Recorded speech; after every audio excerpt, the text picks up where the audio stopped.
প্রিয় শিক্ষার্থী বন্ধুরা, কোনি উপন্যাসের দ্বিতীয় পর্বের এমসিকিউ প্রশ্ন উত্তর আলোচনার ক্লাসে আমি কেবি স্যার তোমাদেরকে ওয়েলকাম জানাচ্ছি। এর আগে কিন্তু প্রথম পরিচ্ছেদ থেকে আমি প্রায় 130টি মতো এমসিকিউ প্রশ্ন এবং উত্তর আলোচনা করেছি, যা তোমাদের দশম শ্রেণী এবং যারা এসএলএসটি কিংবা মাদ্রাসা সার্ভিস কমিশন পরীক্ষা দেবে তাদের জন্য অত্যন্ত উপযোগী। আর আজকে আমি দ্বিতীয় পরিচ্ছেদ থেকে বাছাই করা টেক্সট খুঁটিয়ে এমসিকিউ প্রশ্ন এবং উত্তরের ক্লাস নিয়ে হাজির হয়েছি। চলো, যদি আগের পর্বের ভিডিও না দেখে থাকো অবশ্যই আমার চ্যানেলকে সাবস্ক্রাইব করে দিয়ে পাশে থাকা বেল বাটনটি দাবিয়ে অল করে নাও এবং আমার চ্যানেলের প্লেলিস্টে চলে যাও, ওখানে সমস্ত ভিডিওগুলি পার্ট পার্ট করে সাজানো রয়েছে। চলো দ্বিতীয় পর্বের আলোচনায় দেখে নেওয়া যাক মূল্যবান প্রশ্ন উত্তরগুলি। আজকে দ্বিতীয় পরিচ্ছেদ থেকে প্রথম প্রশ্ন, গঙ্গায় ভাটার টানে কি ভেসে চলেছে? একটা আম। উত্তর। এবার নেক্সট প্রশ্ন 2, গঙ্গায় ভেসে যাওয়া আম পাবার জন্য কতজন সাঁতার কাটছে? 3 জন।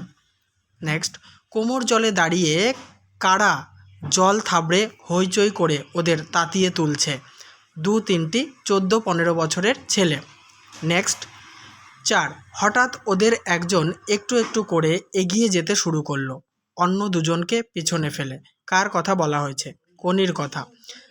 পা টেনে ধরেছিল বক্তাকে বিষ্ণুধর। 6, লোকটি হেসে চশমা খুলে কোথায় রাখলো? ঝোলায়। 7, লোকটি অর্থাৎ ক্ষিতিশ সিংহ তার ঝোলাটা কোথায় রেখে এসেছিলেন? উত্তর দেখে নাও, উড়িয়া ব্রাহ্মণদের কাছে। পরের প্রশ্ন, চশমা ছাড়া ক্ষিতিশ সিংহকে কেমন দেখাচ্ছিল? অন্ধ লোক বলে মনে হচ্ছিল। পরের প্রশ্ন, জলের কিনারে কাদার উপর কজনের সঙ্গে মারামারি হচ্ছিল? একজনের সঙ্গে দুজনের। 10 নম্বর, লোকেরা বিরক্ত হয়ে গজগজ করতে করতে সরে গেল কেন? ছেলেরা মারামারি করতে করতে কাদা ছেটাচ্ছিল। যারা কাদা ছেটাচ্ছিল তাদেরকে কারা উৎসাহ দিচ্ছিল?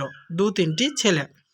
নেক্সট 12 নম্বর, পা থেকে মাথার চুল কাদায় ল্যাপা কঞ্চির মতো সরু চেহারাটা তার লম্বা হাত দুটো এলো পাথারি ডাইনে বায়ে ঘোরাচ্ছে। কে ঘোরাচ্ছে? উত্তর, কোনি। পরের প্রশ্ন, কোনি যখন এলোপাথারি ডাইনে বায়ে তার হাত দুটো ঘোরাচ্ছিল তখন অন্য দুজন কি করছিল? সেই বিপজ্জনক বৃত্তের বাইরে কুজো হয়ে তাক খুঁজছিল। 14, কে কোনির চুল টানছিল? ভাদু। পরের প্রশ্ন, ভাদু কোনির কোথায় চেপে বসে দু হাতে কোনির মাথা ধরে কাদায় মুখটা ঘষে দেবার চেষ্টা করছিল? পিঠের ওপর। নেক্সট, কোনি ভাদুর কোথায় কামড়ে দিয়েছিল? ডান হাতের দুটো আঙুলে। 17, ভাদু কখন চিৎকার করে লাফিয়ে উঠেছিল? উত্তর, কোনি যখন ভাদুর ডান হাতের আঙুল দুটোতে কামড়ে দিয়েছিল। 18 নম্বর, 18, ফাইট কোনি ফাইট, চালিয়ে যা বক্সিং, কারা কখন এই উক্তি করেছে? উত্তর, গঙ্গায় ভাদুর সাথে আম কুড়োনো নিয়ে লড়াই করার সময় কোনির বন্ধুরা এই উক্তি করেছে। 19, এই ভাদু, চুল টানবি না কোনির, তাহলে কিন্তু আমরা আর চুপ করে থাকবো না। বক্তাকে? কোনির বন্ধুরা। 20, খুবলে নেবো তোর চোখ, বার কর আম, আমাকে চুবানো, পুঁতে রাখবো তোকে এই গঙ্গা মাটিতে, হয় আম দিবি নয় চোখ নেবো। কে কাকে বলেছে? কোনি ভাদুকে বলেছে। 21 নম্বর, দু হাতের 10টা আঙুল নিয়ে কোনি ভাদুর দিকে কিভাবে এগিয়ে এসেছিল? ঈগলের মতো।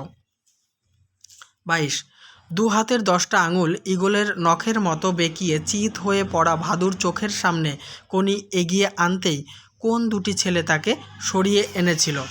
উত্তর হবে চণ্ডু আর কান্তি। পরের প্রশ্ন, ছেড়ে দে চণ্ডু, হাত ছাড় কান্তি, শোধ নিয়ে ছাড়বো, আমাকে চোবানো। বক্তাকে? বক্তা হলো কোনি। কোনির ঠোঁটের কোণে কি ছিল?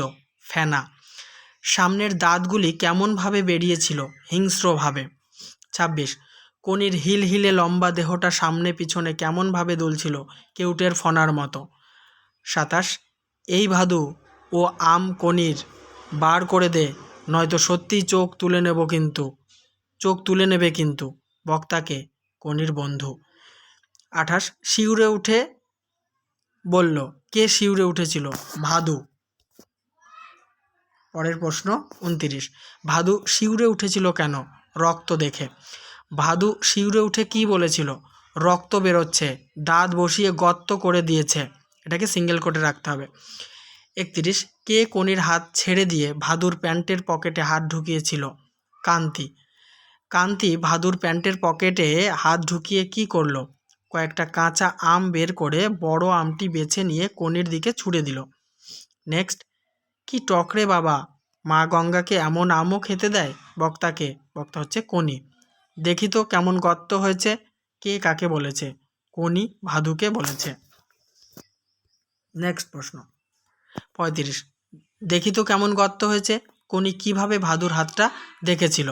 খপ করে ভাদুর হাতটা ধরে ভ্রু কুঁচকে আঙুলটা তুলে দেখেছিল।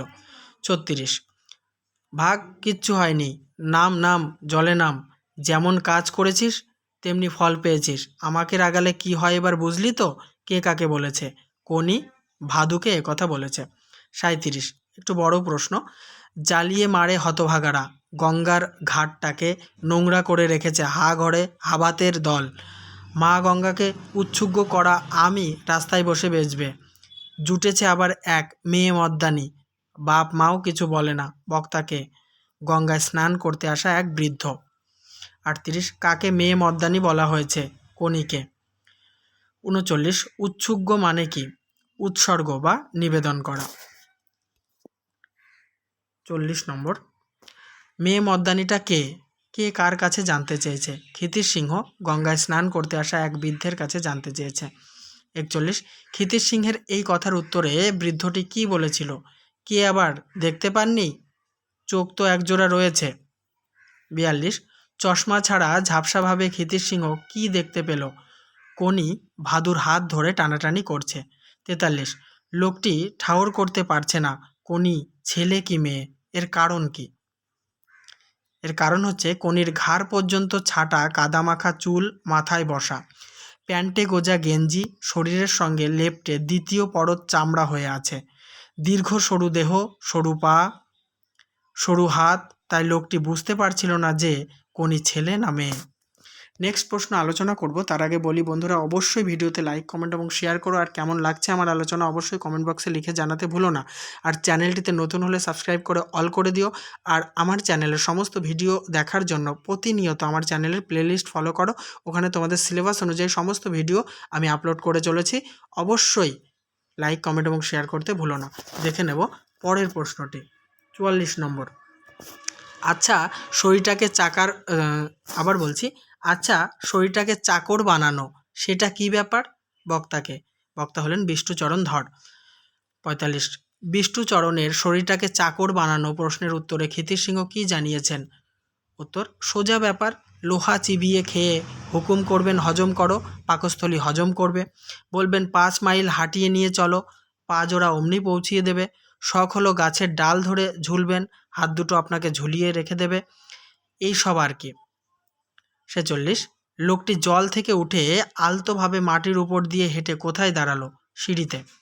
47, লুঙ্গি ও পাঞ্জাবি পরে ঝোলা কাঁধে চশমা মুছতে মুছতে লোকটি গঙ্গার বুকে তাকিয়ে কি দেখতে পেলেন?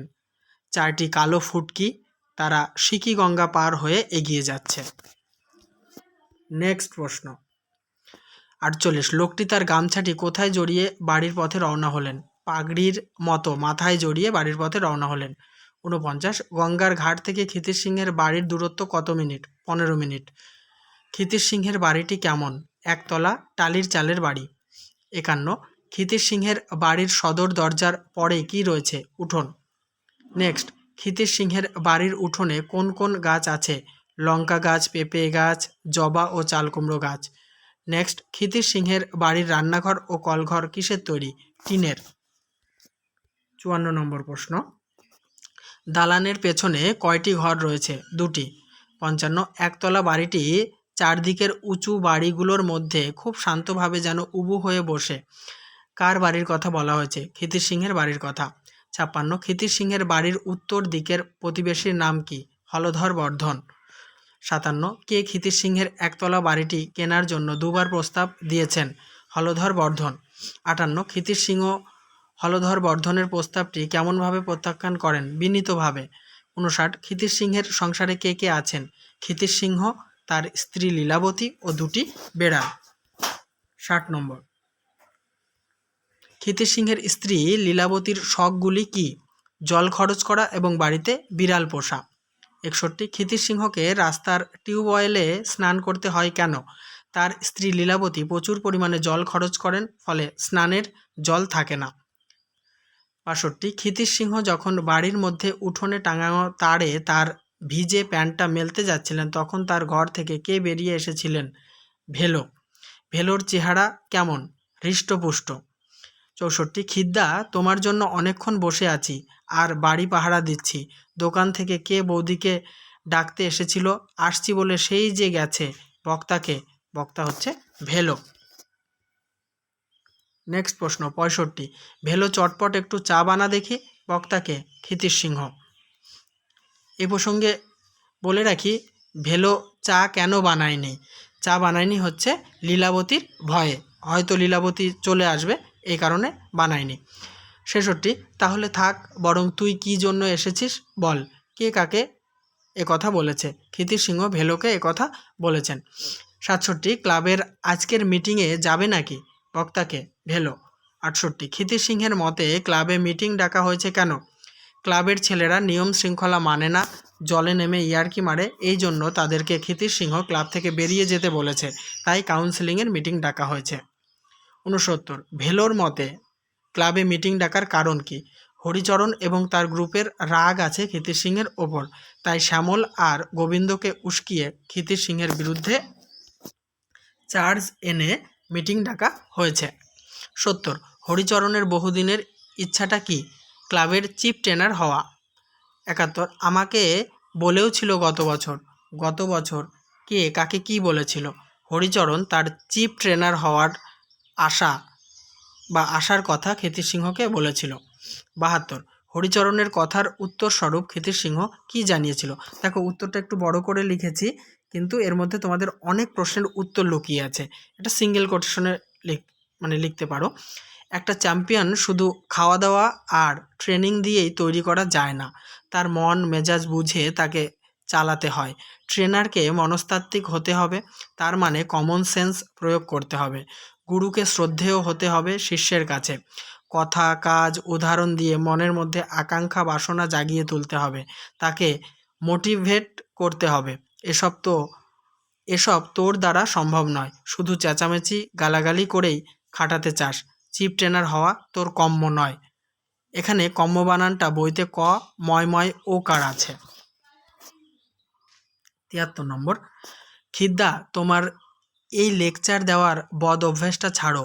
এক কথায়, যেখানে কাজ হয় তুমি সেখানে 10 কথা বলো। বক্তাকে? ভেলো। 74, হরিচরণদাকে অত কথা বলার কি দরকার ছিল? যাকগে, আজ তুমি মিটিংয়ে যেও না, ওরা ঠিক করেছে তোমাকে অপমান করবে। বক্তাকে? বক্তা হচ্ছে ভেলো। এই ভেলোর এই কথার উত্তরে ক্ষিতিশ সিংহ জানিয়েছিল যে অপমান করবে, কিন্তু তবুও তিনি মিটিংয়ে যাবেন। নেক্সট 75, বিশু কে? ক্ষিতিশ সিংহের বাড়ির পোষা বেড়াল। 76, ক্ষিতিশ ঘরের দিকে যেতে যেতে অস্ফুটে বলল। কি বলল? হুঁ। লীলাবতীর চেহারার বর্ণনা দাও।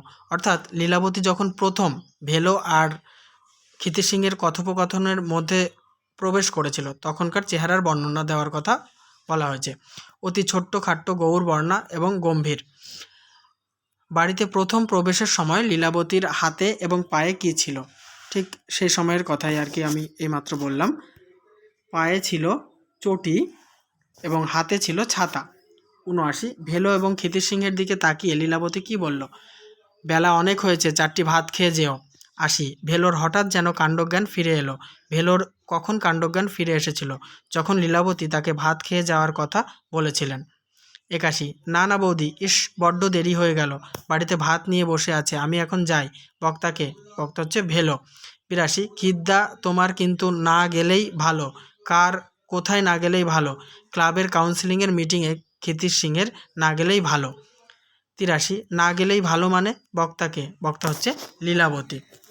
তাহলে বন্ধুরা, এই আলোচনার সঙ্গে সঙ্গে আমি দ্বিতীয় পরিচ্ছেদ থেকে বাছাই করে টেক্সট খুঁটিয়ে প্রশ্নোত্তর আলোচনা পর্ব শেষ করলাম। দ্বিতীয় পরিচ্ছেদের আর কয়েকটি লাইন বাকি আছে, সেখান থেকে প্রশ্নোত্তর তৈরি করব, অর্থাৎ পার্ট 3 খুব তাড়াতাড়ি তোমাদের সামনে উপস্থিত করব। প্রতিনিয়ত দেখতে থাকো আমার চ্যানেলের প্লেলিস্টটি, আর নোটিফিকেশান অবশ্যই খেয়াল করো। কোনো কারণে নোটিফিকেশান মিস করে গেলে আমার চ্যানেলের প্লেলিস্ট কিন্তু অবশ্যই দেখতে থাকো। প্রতিনিয়ত তোমাদের দরকারি ভিডিওগুলি তোমরা দেখতে পাবে। অবশ্যই ভিডিওতে লাইক, কমেন্ট এবং শেয়ার করো। আর চ্যানেলটিতে নতুন হলে সাবস্ক্রাইব করে অল করে দিও।